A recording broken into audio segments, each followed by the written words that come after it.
Okay, time for us to make this incredible introduction. We are here today because we are going to be inspired by an incredible young lady by the name of Kwezana Matanga. She is absolutely driven and ambitious. She believes in doing meaningful work.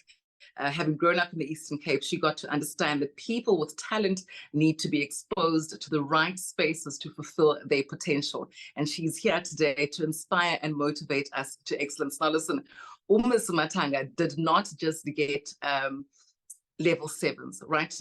Only 3 of those level sevens were under 90%. The other 4 were all distinctions up to the level of 98%.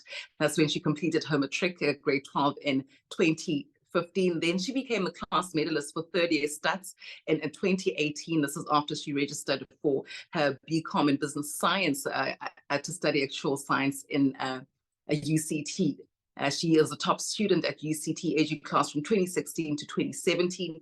The UCT Plus Bronze Award for modeling leadership at her residence. She was a mentor supporting the first year's transition into their new year. Bachelor of Business Science, as I said, specializing in natural science at the University of Cape Town. And more excitingly and more prominently is that after a stringent application process and a number of panel interviews, she was awarded the esteemed and prestigious Adrian Gore Fellowship Award for Top Actual Science Student in 2019. She's currently the Chief of Staff at Discovery Bank in the Office of the CEO. Her work at Discovery contributed to strategic planning and debate that informed the Discovery Ensure direction for 2023, a 3-year plan leading to Ambition 2026. She provides detailed research and analysis to provide substance to ideas and strategy that are executed by Discovery Ensure. She is an incredible young lady with also a passion and a heart for people, as shown by her fundraising and her time that she gives to make sure that other learners and students are inspired and are led beautifully. Kwezana Matanga, our guest speaker, Chief of Staff at the Office of the CEO of Discovery Bank. Good evening. Welcome to the Future Global Leaders Club. Good evening, and thank you so much for that introduction. I must say, I felt inspired by the first few presentations that were up, starting with the president and how much she's achieved and how much she's done. It's quite inspiring to see that.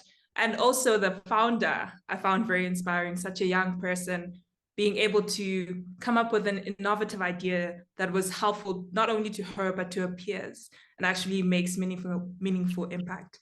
So that was quite incredible. Thank you so much. And it's an honor to be here today. We are so excited to have you here. I'm not going to take any more of your time. I'm going to leave this stage, this platform through to you. I want to encourage our Future Global Leaders Club to start making notes and also to pose any questions through to the chat box. We will have a Q&A session at the end of Ms. Matanga's presentations. So please, anything you want to ask, this is your prime time to make use of one of the most brilliant minds in actual science in the country and arguably even in the continent. All right, Kwezana, it's all yours. Okay. Thank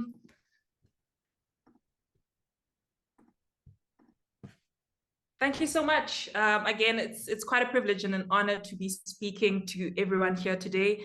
When I was told I was going to be speaking to some students in high school, I was very excited to do it. And then I learned more about the Future Global Leaders Club. And I thought, this is amazing. A group of brilliant students who keep encouraging and pushing each other is exactly what we need right now. For this presentation, I just want to take you through a bit about my story, my journey, and I hope whatever takeaways that you get from it inspire you to keep going as well. This quote that I have up front, I thought was a bit relevant to also the work that the founder Lihle has done now, which is around encouraging innovation in young people and letting young people's ideas be made real and be made practical. Because you find that so many young people have ideas and are so curious and want to do something or contribute to the world, but they don't get that opportunity. And I'm so happy to see it happen now. That was my hope for the future, but it's amazing to see it happening now. I've titled the presentation, Find Your Motivators and Use Them Wisely. And this is because what has driven me in my entire career until now, I guess from primary school, was the why. To give you a bit more background about myself, I was born in the Eastern Cape, Engcobo. I was the last born of 7 kids. And if you know last borns, when you're told to do something, the first thing you ask is ngoba, which is why. And that's the one thing I've always asked my entire life. And it's actually kept me going. Knowing why, asking myself why, and always knowing why keeps me motivated and keeps me going. Just to tell you a bit about what I do currently. I am currently the Chief of Staff to the CEO of Discovery Bank and Discovery SA. Discovery is a financial services company that is a global company. It operates in currently 40 different markets internationally and brings in about 77 billion Rand in gross income and 9.4 billion in profits each year.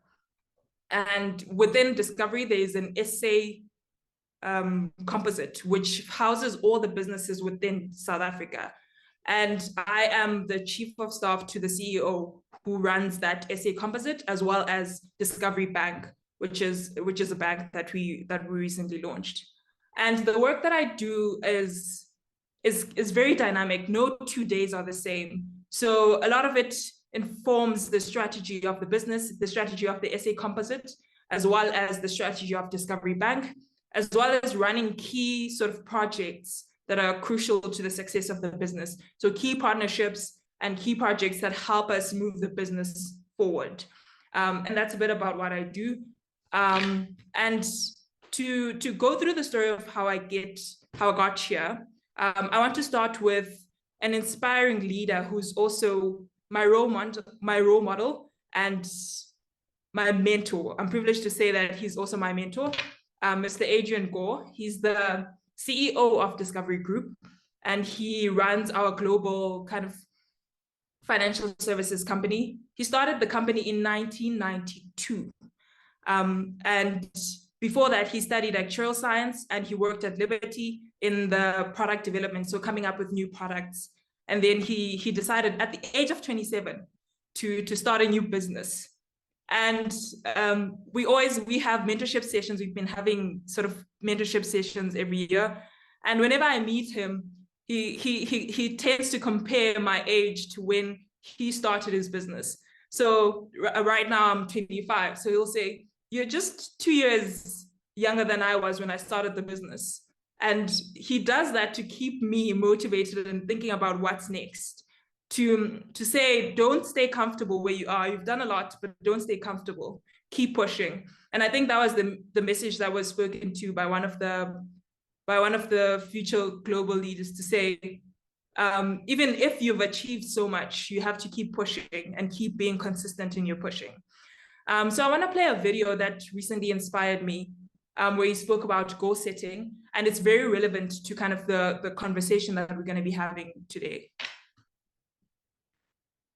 I think what we're trying to do is to tell people you've got to push harder, whatever that may be. And I also guess I learned a sense of fragility. Everyone, no matter what you see from the outside, has this fragility, how they got there, their doubts, so nothing unintuitive, but all of it inspiring and unbelievably cerebral.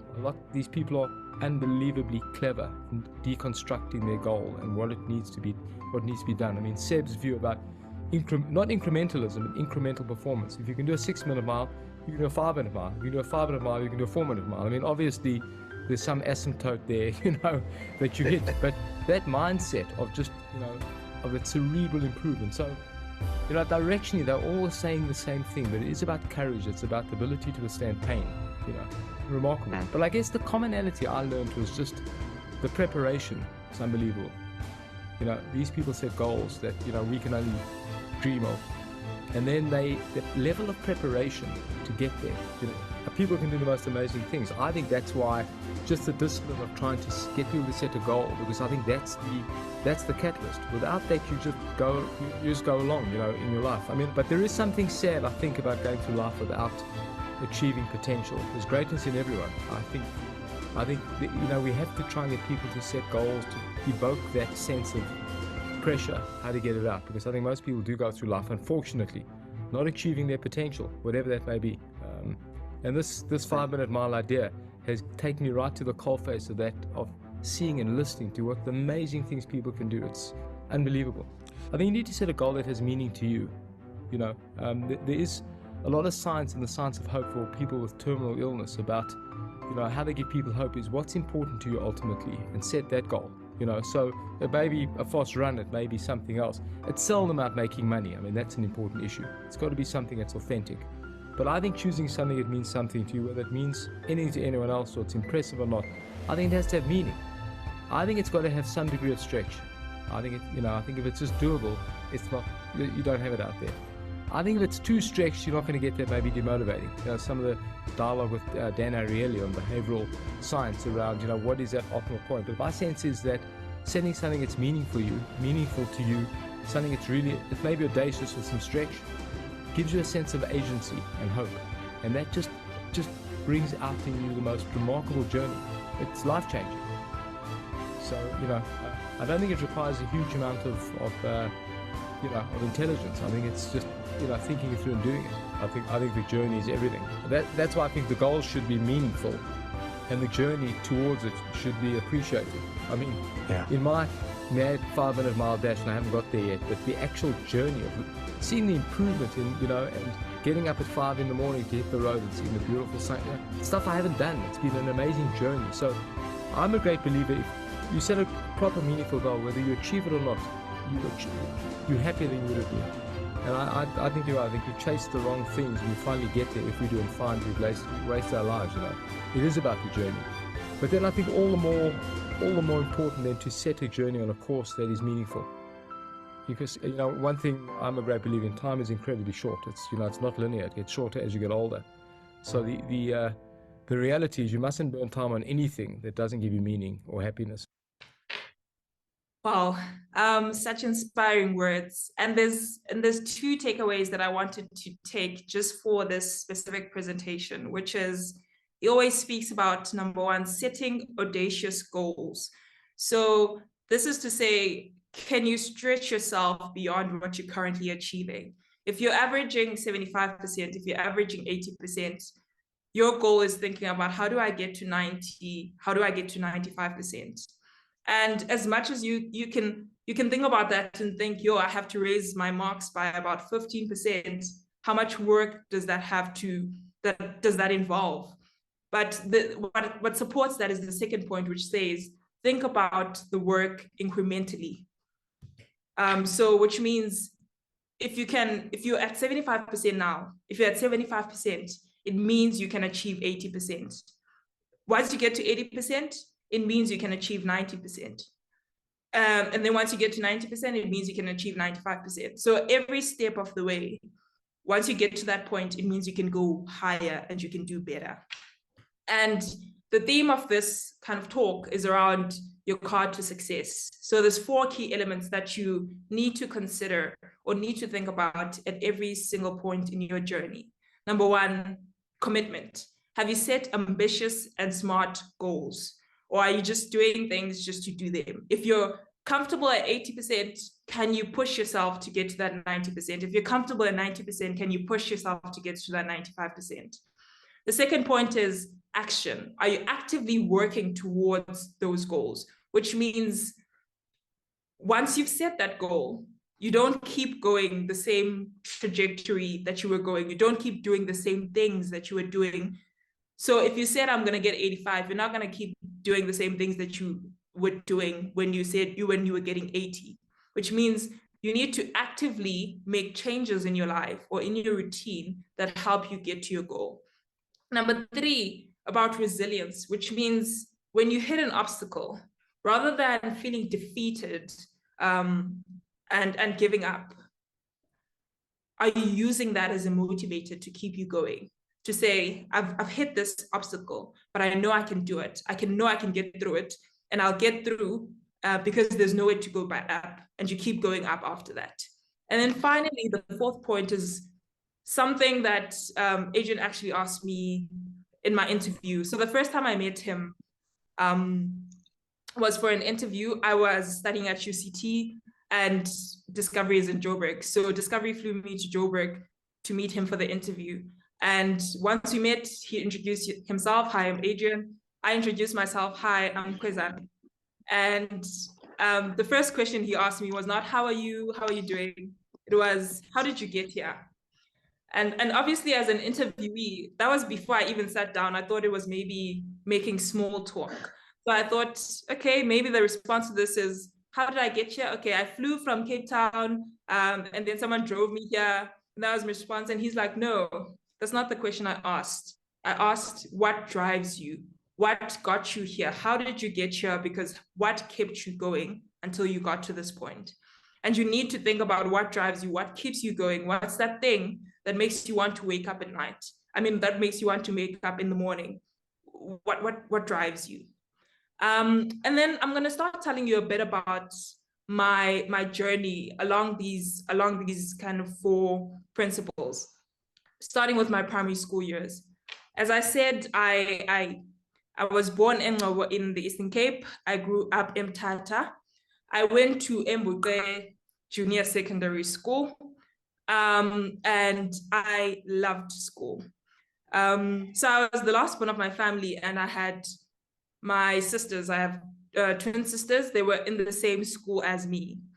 The problem with having sisters, or I guess your siblings in the same school as you, is that you always get compared to each other.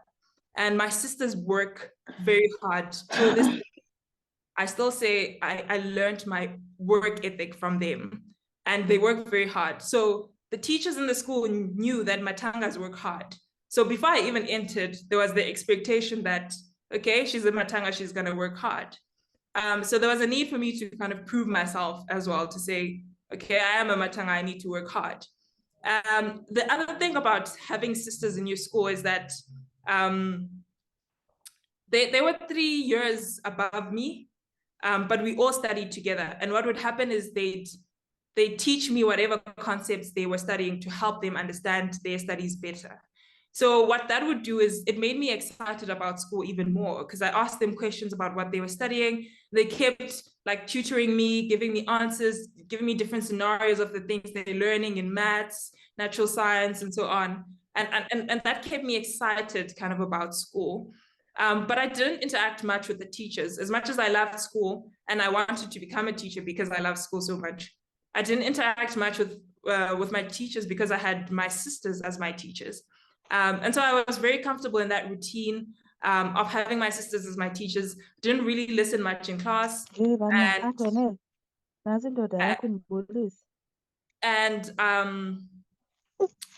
I was always the noisemaker in class. So I got in trouble, but I still continued to do well because I had my sisters as my teachers ultimately. But then we went to grade 6. When I was in grade 6, my sisters were in grade 9.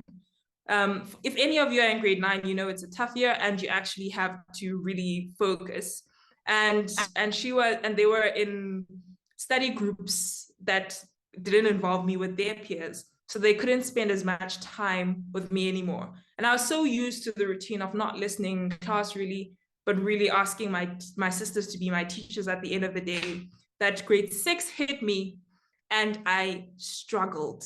I struggled with a lot of specific subjects such as English and natural science, and my report card did not look good, to the point that I remember I went to my natural science teacher because the mark I'm showing you now is not the actual mark that I was going to receive. The mark I was going to receive was much lower, but I went and spoke to my natural science teacher, and her expression of disappointment because I didn't really think about the importance of what I was studying was crushing. And I thought to myself, okay, after crying for a couple of hours, I decided, you know what, this report card does not look good. As much as it's a pass for the next year, I do not like it. I do not like disappointing my teachers. I don't like disappointing my mom. But most importantly, I don't like disappointing myself. And after that, I decided I would never have a report like that again. And from then onward, grade 7, I started working consistently from day 1. And what happened, the result of that was that I ended up being the top student in grade 7. even though in the previous year, I had such a tough time getting through specific subjects that that I failed some of them. And in grade 7, I really thought, actually, I have to put in the time. And I was consistent from day one to say, I need to achieve level 7 in every subject. And I'm going to do this by listening attentively in every class. I'm going to be consistent in my working. Every classwork, homework, assignment, I'm going to go home and I'm going to study. And I'm going to keep pushing so that I can achieve as much as I can. And that's kind of a summary of my primary school year. My commitment was to achieve level 7 in every subject. And I made sure that I did that by consistently working throughout the year. And as much as that grade 6 report hit me hard, I used it rather as a motivator to say, I never want to see this report card again. So in order to make that happen, I need to make these changes, and I made those changes. And one of the takeaways from this section is just to say, use that failure, use that struggle, use that obstacle as a motivator to keep going. You got through some of them in the past, keep going, because you can do it. And then going into kind of my high school years. So I studied at Tata High School, and getting into that high school, one of the conditions of it was that I had to be very determined, I had to be very driven, and I had to know what exactly I wanted to do. My mom was a nurse. My mom is a nurse, and it wasn't an easy fee to afford for her. And she had to get that kind of some commitment from me to say, you know, you're going to work hard going into this school, so you need to keep doing that. And I worked hard from day one because I had a very detailed game plan. So early on, I knew that I wanted to be a doctor. Right. Very far off from that career at the moment. So I was very sure, and I had a very detailed life plan to say, I'm going to study medicine at UCT. And then after that, I'm going to do my community service as mandated by the medical degree. And then I'm going to work at the Nelson Mandela Academic Hospital in Tata. After that, I'm going to specialize in gynecology. After that, I'm going to open my own surgery. After that, I'm going to lecture at Walter Sisulu University in Mthatha. And then after that, I'm going to retire. That was how detailed the plan was. And I had to work back to say, okay, let's start with the first point. I need to study medicine at UCT. To study medicine at UCT, I need an admission point score of 463, which means I need to get at least 80 in everything. So, okay, I need to work hard towards that.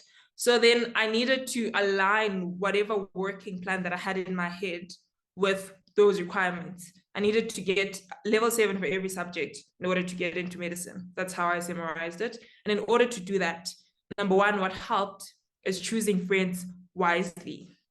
So I was starting in a new school. Normally, I don't know if any of you know Mthatha High School, but normally TPS students go to Mthatha High School. So the Transkei primary school students go to Mthatha High School. And I was coming from Buqe, and I had a completely different background. So I was getting so used to a very new environment, very new people. And I had the option to make new friends, new connections.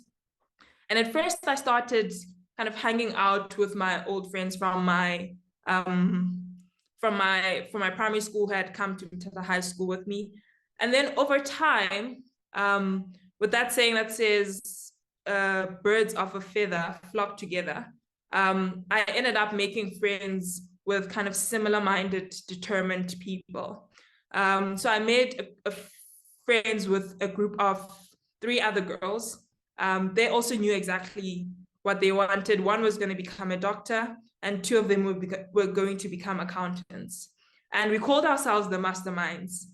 And because we all knew what exactly we were studying towards, we were able to push each other. We were able to study together, but we were able to kind of motivate each other to keep pushing. And we worked consistently from day one. So one of the goals we set together was there was an Alpha Award that was given at our school every quarter or every term. It's an award that you get for getting an average of above 80% for that quarter. So at the beginning of the quarter, we knew that was our goal. Everyone in this crew must get an Alpha Award. And that's what we worked towards. And we would work in the library during break times. We'd work in the library until after school was about 4:30, that the librarian actually made us library prefects because we spent the most time in that library. And just having that kind of community and that environment that pushed each other and supported each other was very important for us. And we're able to achieve that as well. And then the second point is we asked for help from teachers. So another thing I think smart or brilliant students struggle with is having to ask for help from teachers or from anyone at all. I think the belief that you have to figure it out yourself is a big problem. And we had to learn. What helped was that we're a group of 4 people. So we can go and say, yeah, one of us is struggling, or all of us is struggling, rather than being that one person that's just going to the teacher and asking for help. But we kind of collated all the questions that we were struggling with. If we couldn't help each other on those questions, then we'd end up taking it to the teacher to say, can you please help us? We're struggling with this. And that kind of helped a lot. And then another point I wanted to mention was after the masterminds kind of moved into their own areas or their own careers, I became friends with the top student in our class. This was also a thing of like-mindedness. We were working hard. We knew that we wanted to achieve, we wanted to work hard, and we kind of drifted towards each other. It wasn't a thing of we just decided to do it. And what that did is promoted something called healthy competition, which I'm going to speak to you about a bit later. But just to summarize kind of this point until now. So I was very sure about my career, and what kept me driven was the intent of becoming a doctor. And I knew that whatever I had to do had to be aligned with that. And my commitment was being able to meet my point score to get into UCT. And I worked consistently, making sure that my environment, as well as my friends, motivated me until I got to the point that I got to.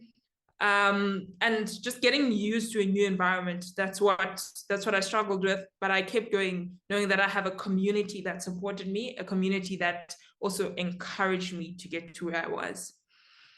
So yeah, that's grade 11. And then there's a subject called life orientation that people tend to undermine, but that subject changed my life. For life orientation, we were asked to do an assignment where we go job shadowing. So we had to choose which careers we wanted to go into, and then pick a professional who works in that career and job shadow them for a week during the holidays, and then write a report on it.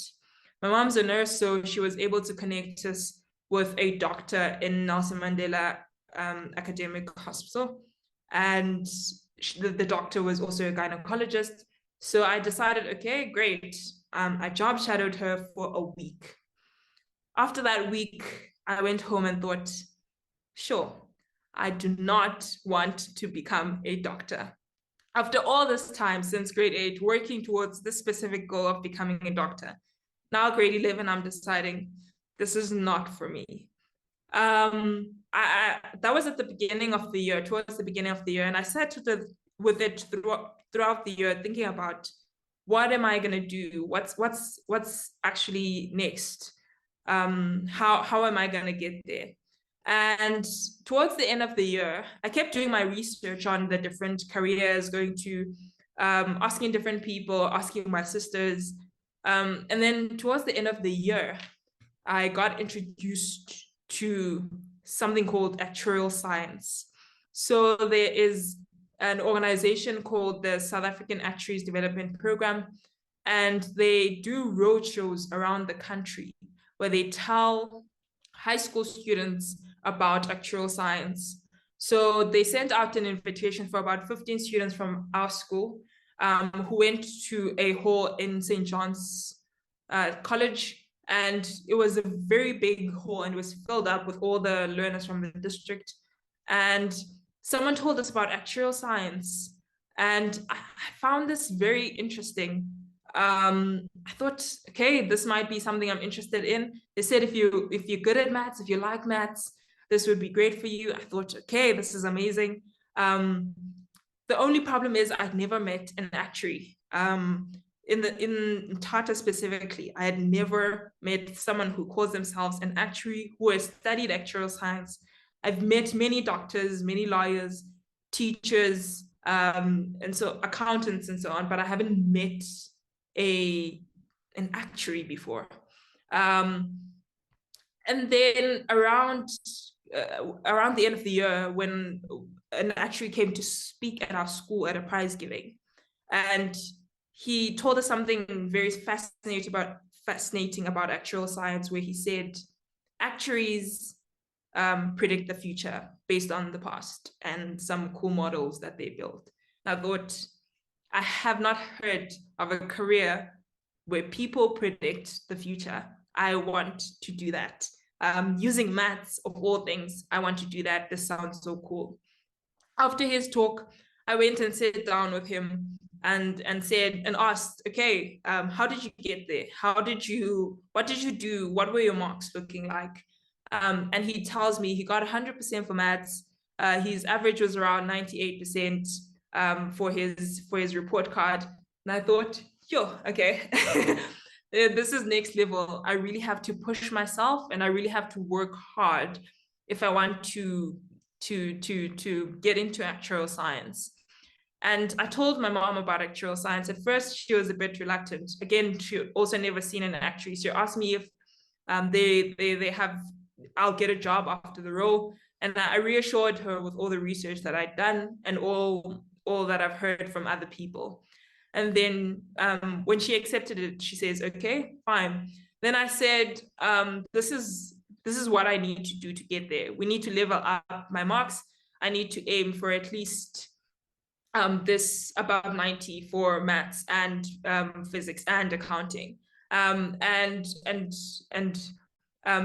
had that goal in mind and set it at the beginning of matric, towards the end of grade 11, but we set it at the beginning of matric. That was the goal. And that was at least the only way I could get into actuarial science. So what that meant is I had to develop a new game plan. So after deciding this was the level that I wanted to achieve at, I kind of rethought about how I spent my day.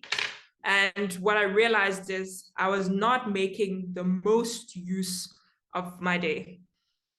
And just to break it down, so I'd arrive at school at around 6 or 6:30. School starts at 7:20.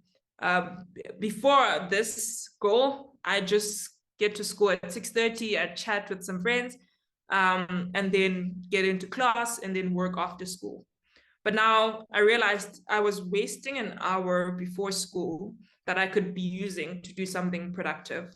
So that's when I started using that hour to do something productive. So reading notes that I've taken before, working on assignments that were going to be due in a couple of days, doing extra exercises that were in the textbooks that we got, or any kind of classwork or homework, or even going through kind of previous tests that I didn't pass with 100% or something. And what happened is, naturally, because I spent more time on my studies, there's kind of friendships that were not adding value to the both of us, where we weren't pushing each other and motivating each other, kind of fell away because we weren't spending as much time on our books together. And then during school hours, again, I was very attentive. I sat at the front of my class for every class except for accounting. Our accounting teacher sent us to the back because she wanted to move the students that needed more attention to the front. But other than that, every single class I sat at the front so that I could be fully immersed into the class and fully attentive. I wrote notes, listened attentively, and after that class, if I had any questions, if I didn't understand any concept, I go to the teacher and ask them to quickly explain it to me, or please help me during the break time, or even after school, which is very interesting because I think the expectation was that teachers will get annoyed if you ask more questions, but really, they were really excited that I was putting in the effort and really trying to understand every concept that I was being taught. And then after school hours, so school ended about 2:30. After that time, we either did extramurals. So I played netball a bit and I played rugby after that. Or we'd be tutoring students who were struggling with maths. So in matric, our grade 12 teacher placed us in groups, in different groups where the top students were paired with students who were struggling, with a group of students who were struggling. And we'd spend an hour every day just helping them understand the basic concepts, or helping them understand the concepts that they're struggling with. And what that did, without kind of intentionally doing it, was it solidified every concept that I learned. Helping other students understand those concepts meant I didn't have to spend as much time studying them, because it helped me also clarify my understanding, and it solidified them. So I could focus more on the concepts that I was struggling with and I was getting wrong all the time. And then after that, I either studied at school until 5:30. So any homework, doing any worksheets, or any just reading through notes, preparing for tests and so on. Or I'd go to a friend's house, which is close to the school. And she had also extra study guides. And I'd borrow some of her study guides and we kind of studied together. That friend was the top student in our class as well. And what we engaged in was something we called healthy competition. I saw it as a competition because I wanted to be top student in our class, or in our grade, and she was top student in our grade.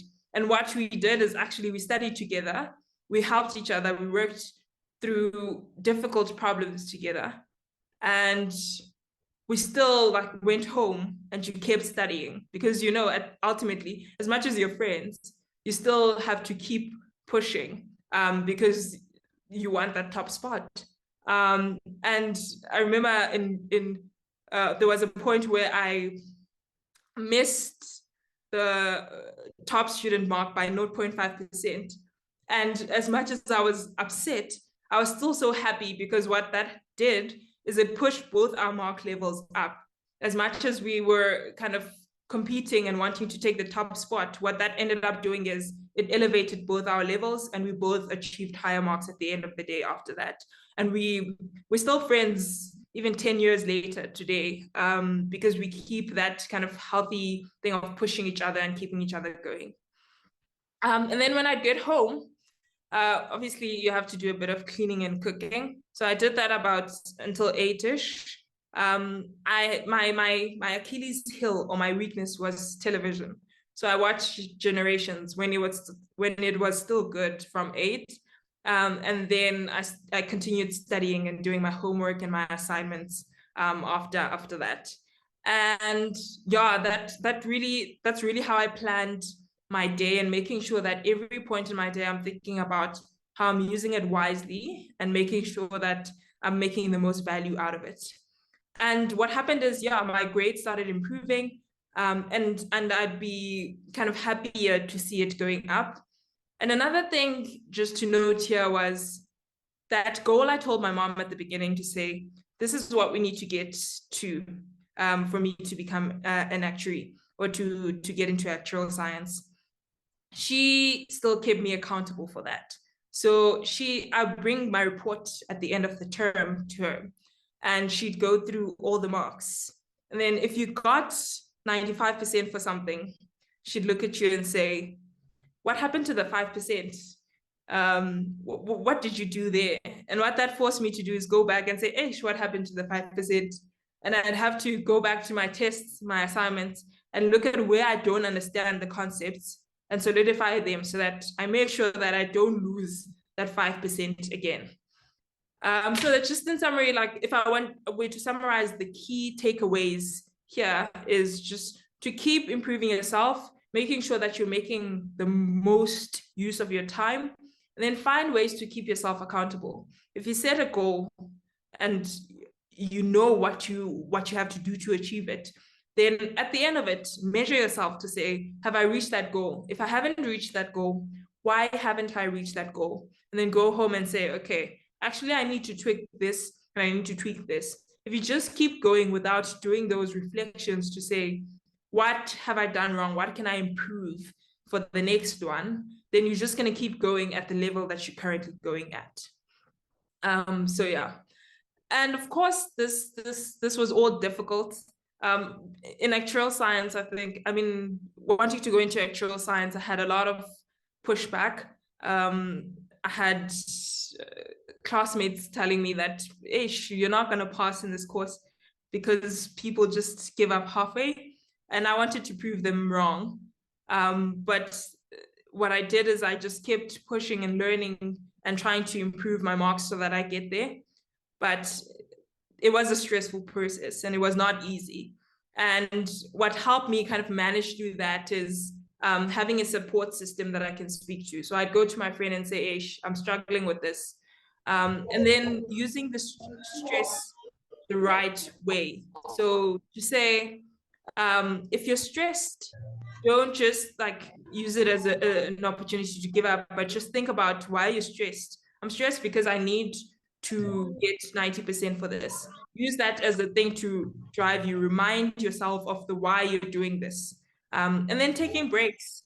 So as much as watching Generations was not the best way to take a break, it kind of gave me a chance to think about something different, to focus on something else.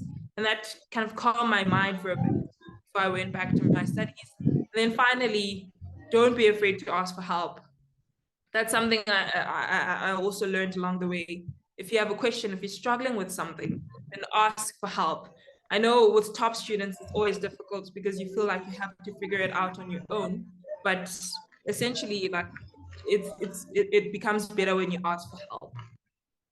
And then I did manage to get into actuarial science at UCT. That was around 2016. And I moved from the Eastern Cape, I moved to Cape Town, and I studied at the University of Cape Town, a big and scary place, studying a very difficult course, but it was very enjoyable. So I guess what I focused on there was those 4 key things around studying, which was why I was there in the first place, mentoring, which is using my experience to help others get through their experiences, tutoring, again, while I was at university, I was tutoring grade 8 and grade 9 students with maths, as well as tutoring other university first year and second year students who were struggling with certain courses. And then community work, so doing something meaningful throughout the journey was important. What I found out is that the consistency of working that you build in high school is going to support you in university. In university, things are different. You don't have teachers that help you understand the concepts the same way that you do in high school. In university, you have lecturers, and lecturers will tell you about a concept, but it is up to you to understand it. What that means is you need to be curious, you need to be willing to ask questions, you need to be willing to put in the time. So what we would do is, before the actual lecture, you'd have to read through what the lecture will be about. Because at the beginning of the lecture, you were going to get a test on what the lecture was going to be about. So you're going to get a test on something that you haven't been taught before. So you had to study before that, and then listen very attentively, take good notes in the lecture. And then when you go home, you review those notes and you actually learn. And it's important to apply that even in your high school. If you can keep working early, and once you've been taught those topics, go home, review what you've been taught for the day. What have I learned? What did I not understand? What can I improve on so that I can ask the teacher next time to help clarify this concept for me? It's important to build that early on because it helps with your university kind of transition as well. So first year and second year, think was a good kind of period for me, and third year. And then in final year, I had a bursary from Old Mutual that helped me study actuarial science. I got it in high school after applying, and I was working with them. And I did VAC work for them in second year. After doing that VAC work, I just thought, like, maybe let me explore other companies that are out there. And that's how I was introduced to Discovery. And Discovery came and presented to us about this thing called the Adrian Gore Fellowship Award. They told us that they pick the top 5 students from every university, from the top 4 universities, which is UCT, Stellenbosch, Wits, and the University of Pretoria. And they put them in one hotel for a week. And they give them a bunch of different assessments. You get to present in front of a group of different people. And after that, they pick kind of the Adrian Gore Fellow, which is the winner. At first I thought, okay, I'm gonna put my hat in the ring. I'm gonna try and get into this thing, but I'm not sure if I'm gonna succeed. But I just took the opportunity because the opportunity was presented. Finally, I was nominated into the program. I got to go to the Discovery offices in Joburg. Once I got to the Discovery offices in Joburg, I was surrounded by 19 other brilliant actuarial students. I thought I was one of the top students in my kind of university, but there were 19 other brilliant students from other universities that I interacted with. And at first I was intimidated, but the more I started interacting with them, the more I realized there's so much that we can learn from each other.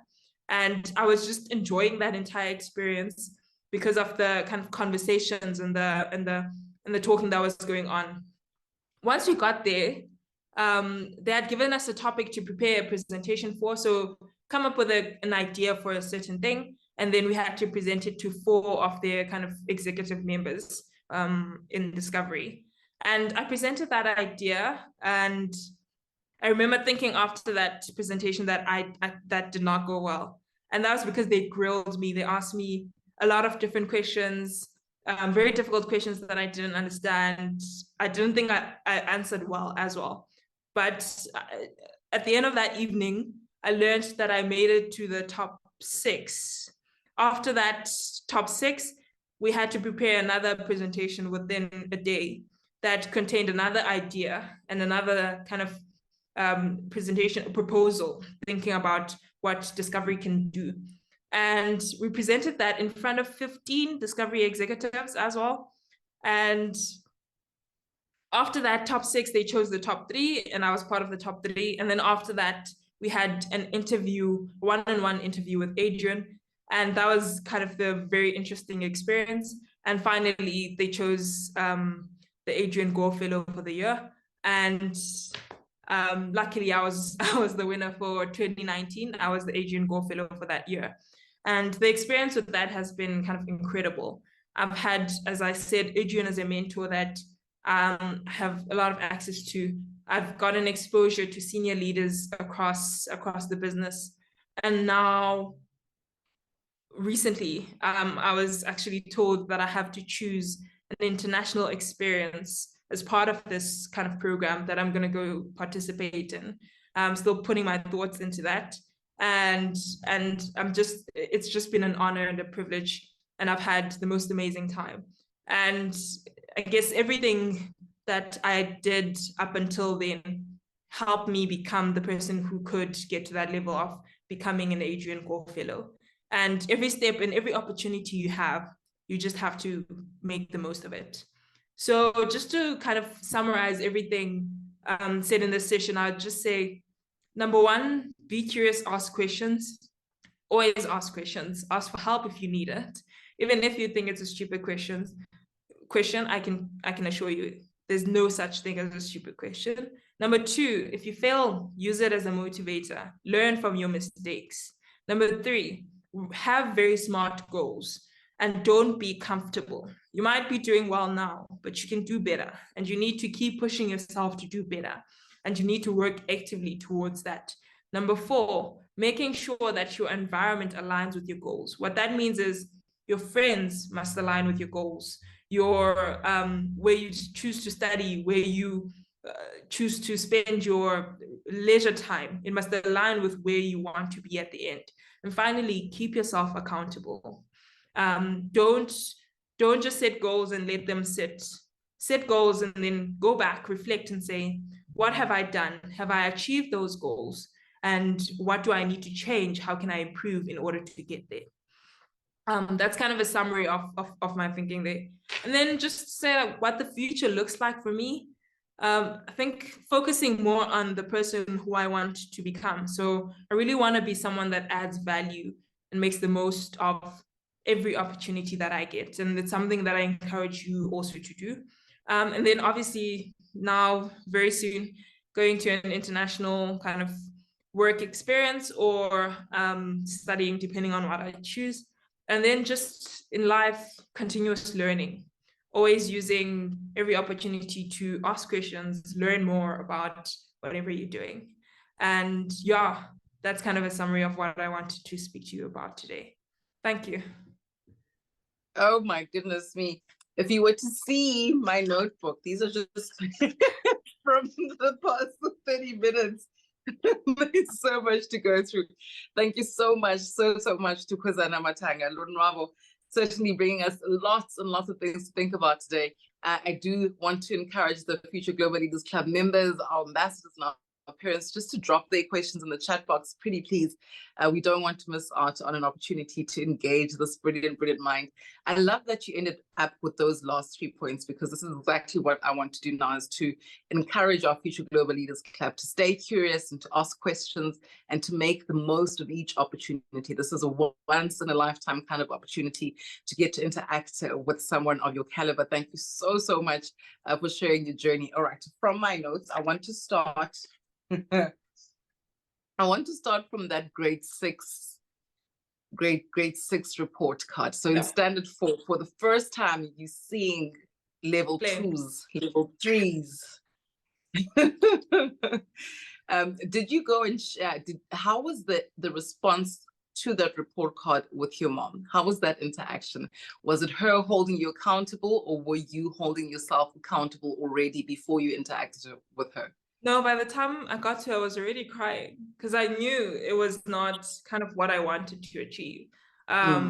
So I could see she was also disappointed, but it was more kind of me being disappointed in myself. I knew that this was not what I was working towards, and I wasn't actively monitoring my report to see the marks going to that level, because obviously things don't just drop over time.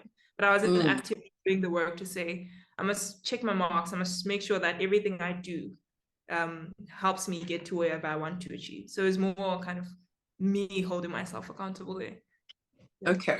All right. And then you make that pivot, right? And you become the top student in grade 7. That obviously doesn't come without a lot of sacrifices. So you listed that you had to become more consistent in terms of how hard you were working. You're more attentive in class. Can you break down for me just what the day looked like for you in terms of studying? So how are you consistent, and how are you focusing on some of the subjects that were really low that you needed to push up before you got to high school? Because I can imagine in grade 7, you're also thinking, oh, I must apply to high school. How am I going to get to the best high school if I'm not getting these results? I'd like to ask everyone to please mute their phones, please, their devices. You can write your questions in the chat box. Thank you so much.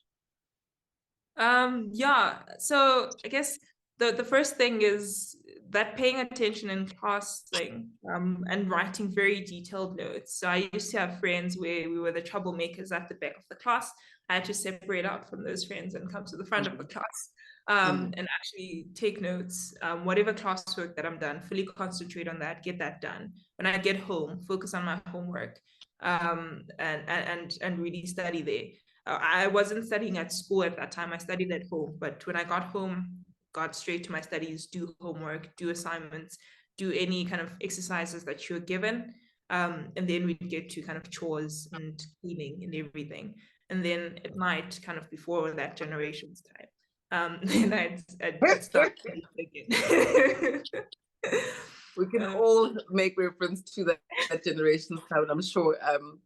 It's important to take a break. I love that you acknowledge that when you're talking about dealing with your stress management. Before we get there, okay, so you're now in your first year of high school. You're now in grade 8. You've managed to convince your mom to contribute to this very, very expensive next 5 years of your schooling career.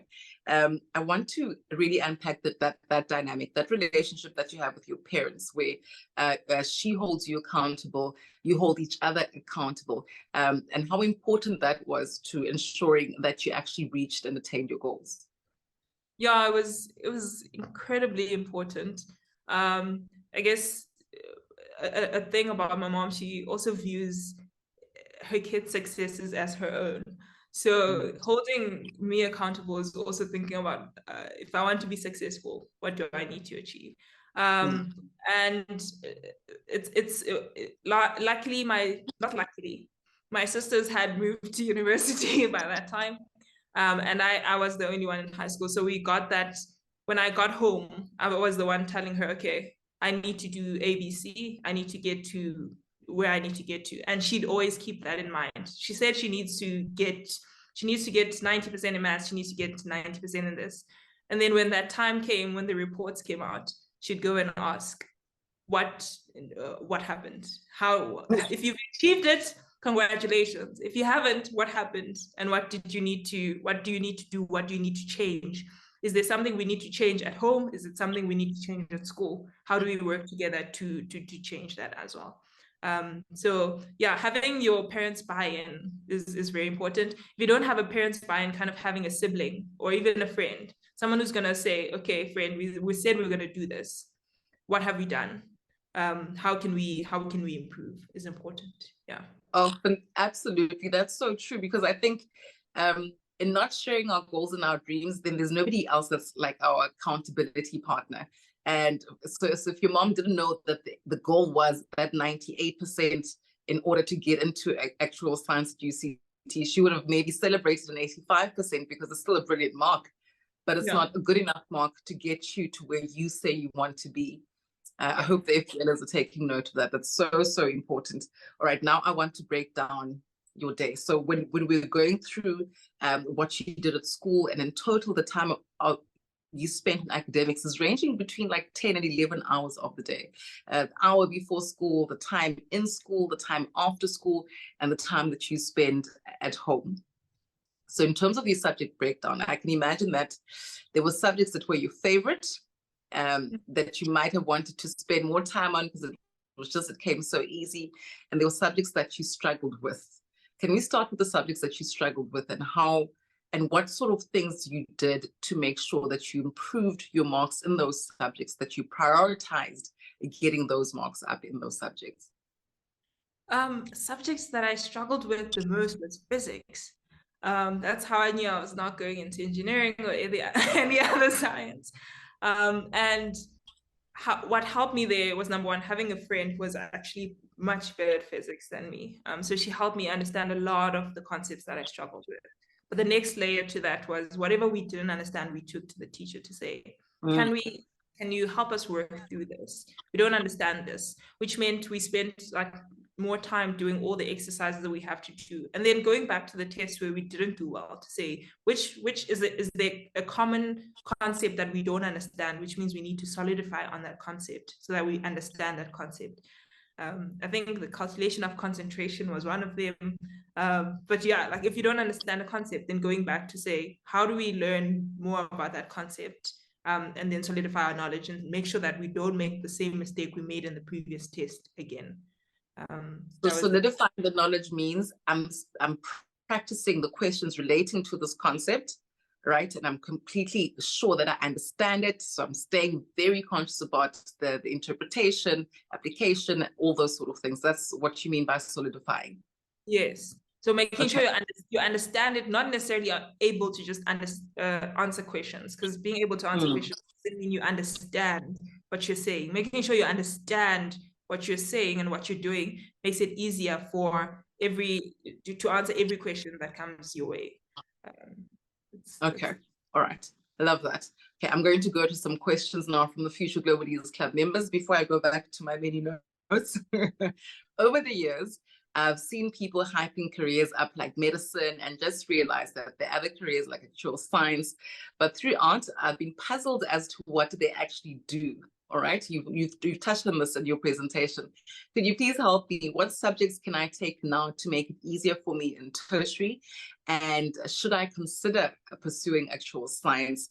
And what would be the challenges relating to this career? That comes from Musba, who we heard from earlier. So 3-layered question there.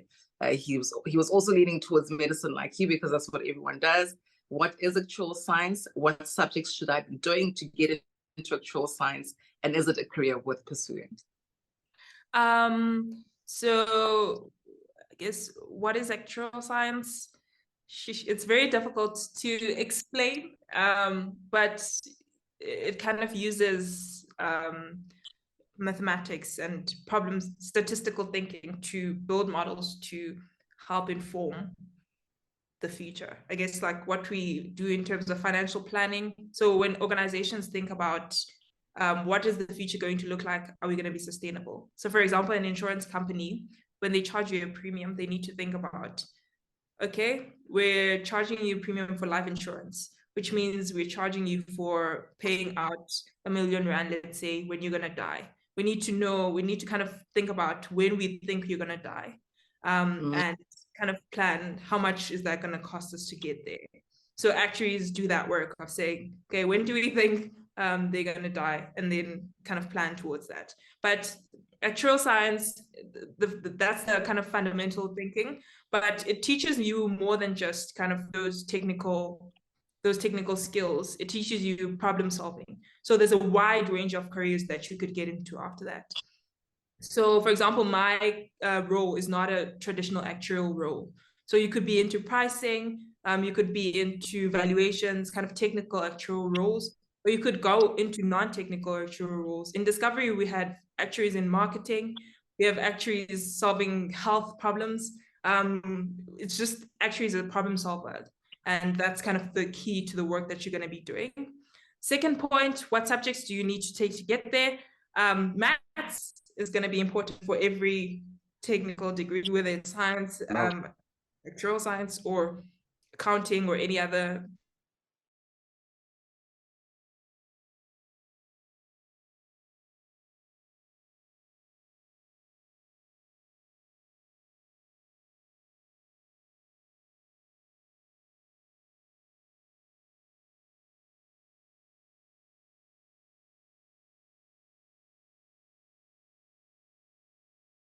Maths and physics are the kind of key subjects there. Should you be pursuing actuarial science? It depends on what you want. I can't give you an answer. I wouldn't give you a straightforward answer. I can just tell you it gives you a lot of opportunity once you've gone into the profession. So if you've gone into it, if you've decided to do it, you have a lot of opportunity, and you can learn a lot. Was it easy? No. The challenges with the course itself, studying actuarial science, was rough, but we made it because we're very determined. We had specific goals and we worked hard towards them. So it's going to be hard, it's going to be difficult, and it keeps getting harder the more you work. But if you keep being open to learning and improving, then I think it should be fine. Okay, all right. So Babalo, I hope your question was answered there. Good evening, Ms. Matanga. My question today is, how did you manage to separate and balance your school life and personal life as a teenager?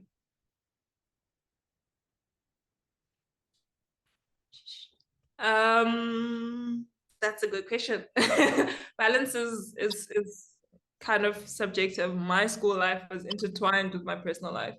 Because I made kind of friends that were very academically focused. It was also, as much as we went out and did all those kind of fun group things, at the end of the day, we knew what we had to do. So during the holidays, we can spend some time going out and everything. But during the school year, our priorities are academics. And we can spend some time going out after that. But the priority at the end of the day is the academics, and you have to keep to keep to that. So that's why it's saying it was difficult to say. Personal life, I guess extramural activities is where we got kind of other avenues to do other kind of activities outside of academics. So yeah, those are the ones. You kept the main thing, and the main thing was this goal that you'd mapped out for yourself. The initial goal was targeted towards being a doctor, and then you had to pivot and redirect your journey to the new goal, to actual science. Yeah. You painted a beautiful picture as to your everyday schooling activities, but now I want to zoom in on preparation for exams. How do things shift up now as you prepare for your 7 exams, or your exams in your 7 subjects? Preparation for exams, I guess I used my timetable as the basis to allocate how much time or when I need to start preparing for each exam. So mathematics, if it's first, then you need to think about, okay, I need to start working on this kind of first. Number one, working throughout the year is important.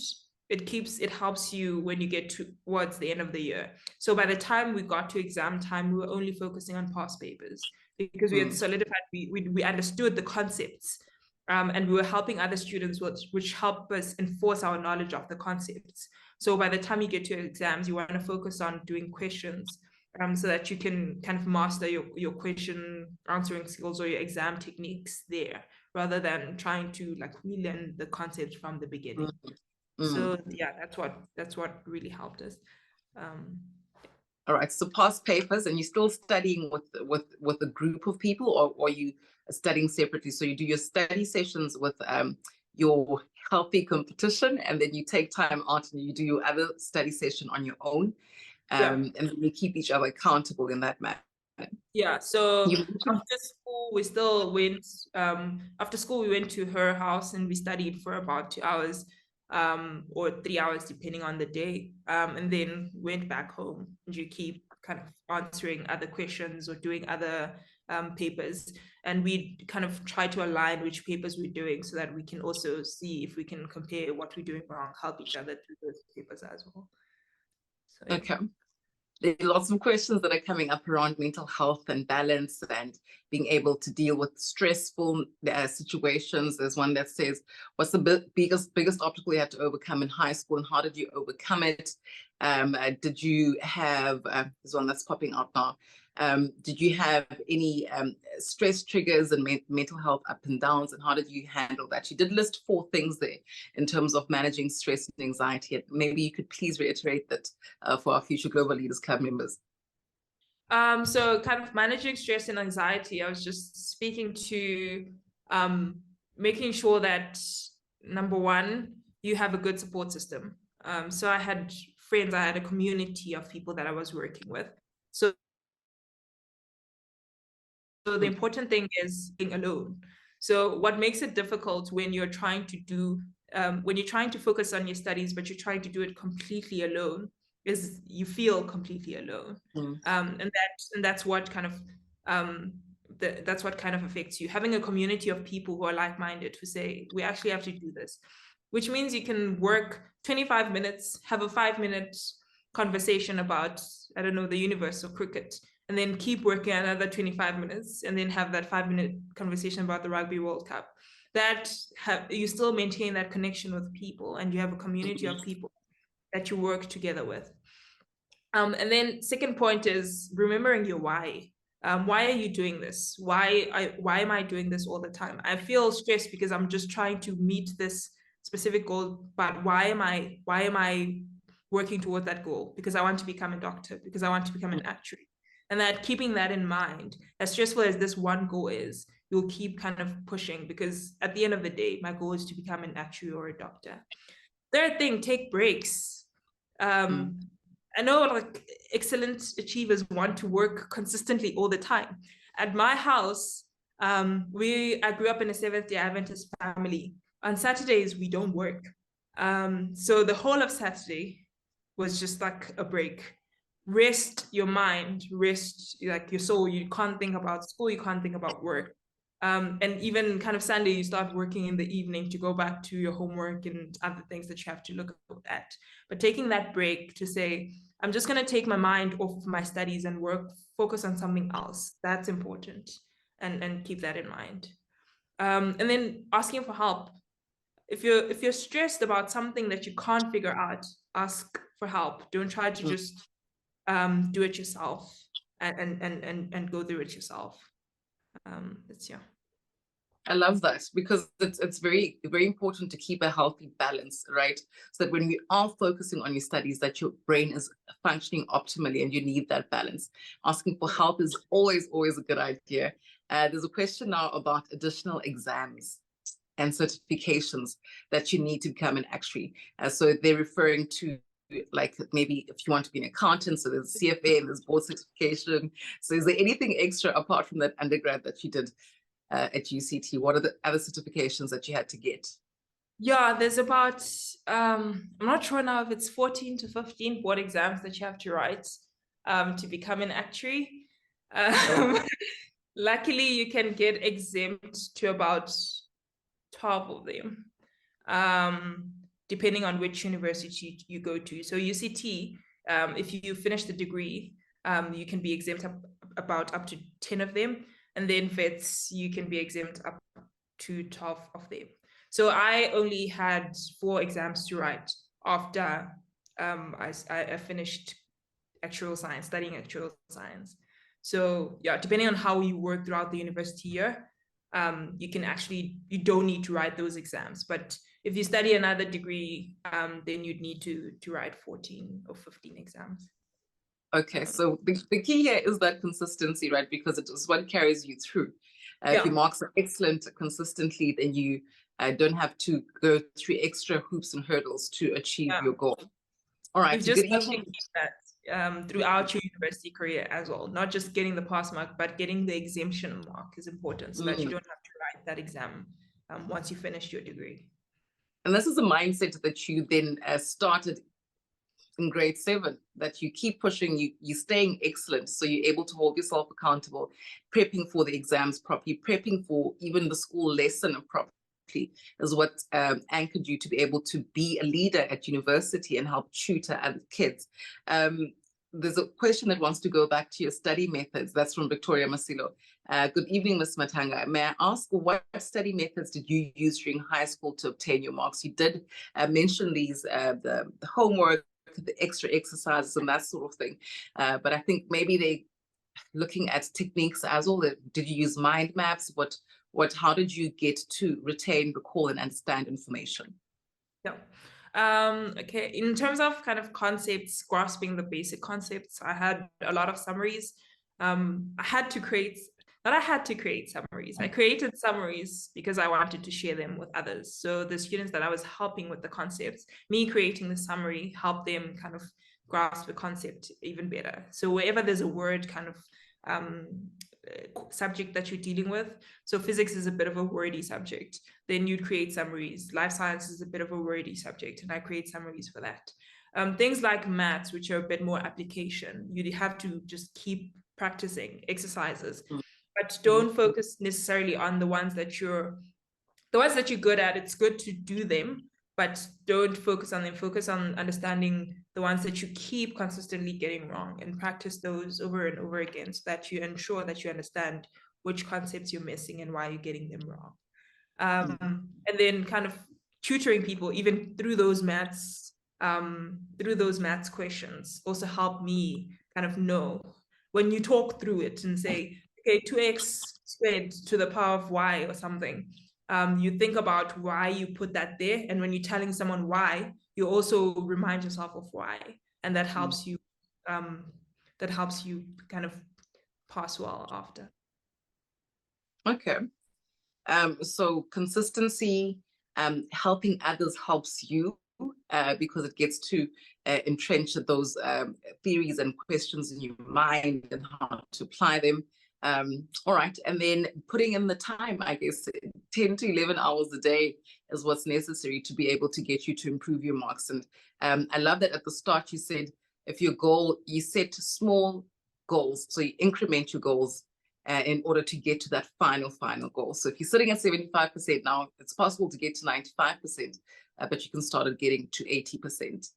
Someone has a comment about being a bookworm in high school is quite challenging. I mean, constantly having your peers thinking you're better than them. So I'd like to ask you how you got through things like that. So there's the idea of peer pressure, of some mocking and bullying because you're focused on your academics. How do you get out of that space? How does it not affect you? Do you put on these blinkers? Again, speaking to that, having my friends that surrounded me that were similar to me. But the second point is, if you actually help the people that are struggling, was a fascinating concept. I don't remember getting teased after becoming a tutor for maths. In fact, we got kind of closer because now I was helping them get to where they needed to be, which was passing whatever maths degree that they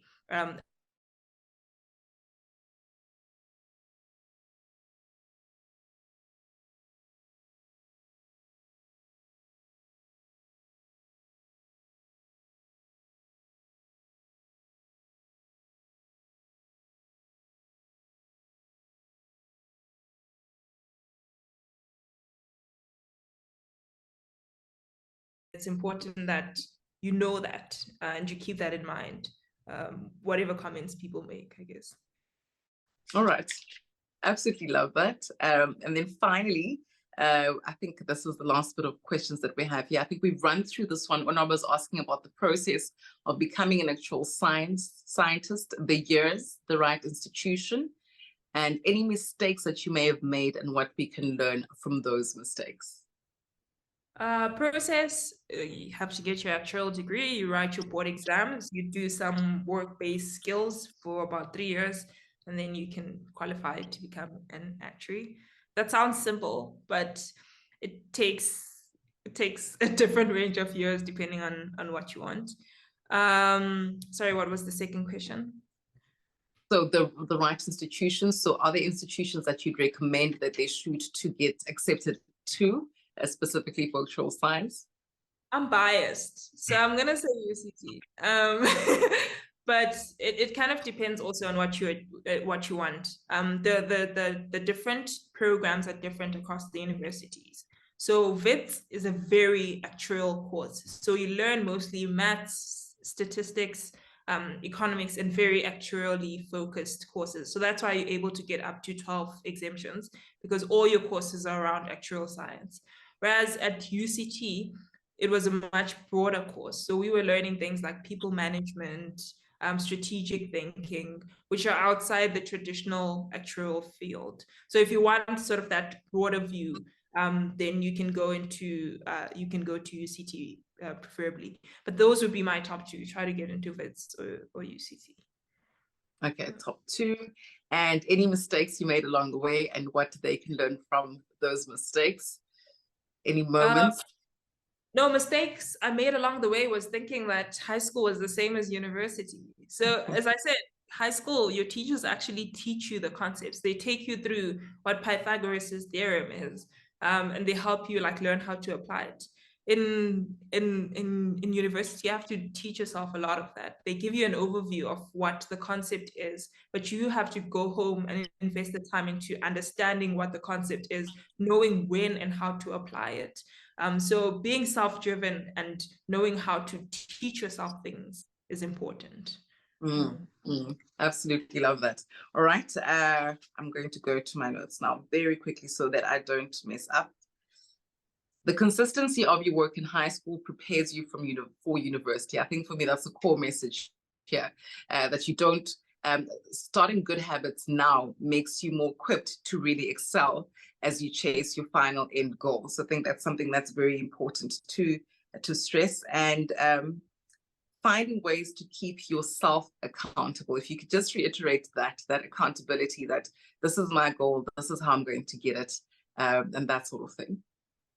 Yeah, I guess it's to go back to the point of we tend to set goals, and then we work, but we don't go back and ask ourselves, have we done it? How could we have done it better? What have we And that's important even in kind of your high school, your university. Just thinking, have I done it? Have I done what I said I was going to do at the beginning of the term? If I have done it, then great. What am I doing next term? If I haven't done it, how can I do it better? What must I change to do it better? That's kind of important. Yeah. All right. All right. I think you've covered almost everything that we wanted to achieve today. Really so inspirational and so motivational. Thank you so much for your commitment to excellence, and thank you so much for taking the time to come and speak to the Future Global Leaders Club members today. I think, one final question. This is important because it's a question on values. It says, I've heard that actual scientists make a lot of money. And one of the reasons I think I want to become one, but do you think it's a good idea to choose a career based on income, or what are the sum of other things? She even comments to say, but I think that love will come eventually. So priority is the reward, the financial reward, and then the love later. What are your thoughts? I don't know where people heard this rumor that actuaries get paid. I think it depends on your circumstances, right? But I wouldn't choose a career solely for the money. You work at your job for at least 8 hours a day. I spend at least 10 hours a day at my work. I'm going to spend a lot of my life in my work. And if I'm just doing it for the money, that's not good enough. You must do it because it's something you really like to do, or it's something that you feel like is making an impact, or something that's worth doing. Of course, like, money is important. I'm not saying completely ignore it. I'm just saying combine the two. Think about, okay, this is my bare minimum salary, but it must be something I'm actually interested in. It's something I'm actually kind of I want to do, rather than just completely for the money. I would not do that. Okay, I love that. All right, so final thought to the Future Global Leaders Club members before I say goodbye to you. Any final parting words? If they were to remember something about today's session, what would it be? I guess the biggest thing that my mentor always tells me is, I'm speaking to brilliant students. I'm just saying, don't be comfortable where you are. Keep thinking about what's next. What am I doing next? As much as you celebrate your achievements, what's next and what can I do better is important. So that's my parting kind of words. Absolutely, absolutely love it. Thank you so much to Kwezana Matanga. We're going to really, really lean on some of your thoughts and your stories shared today to hopefully see our Future Global Leaders Club also become Agent or fellows in the next couple of years. It's really such an honor to have spent the evening with you. Thank you so, so very much. We appreciate your time. Thank you. Thank you for inviting me. Oh.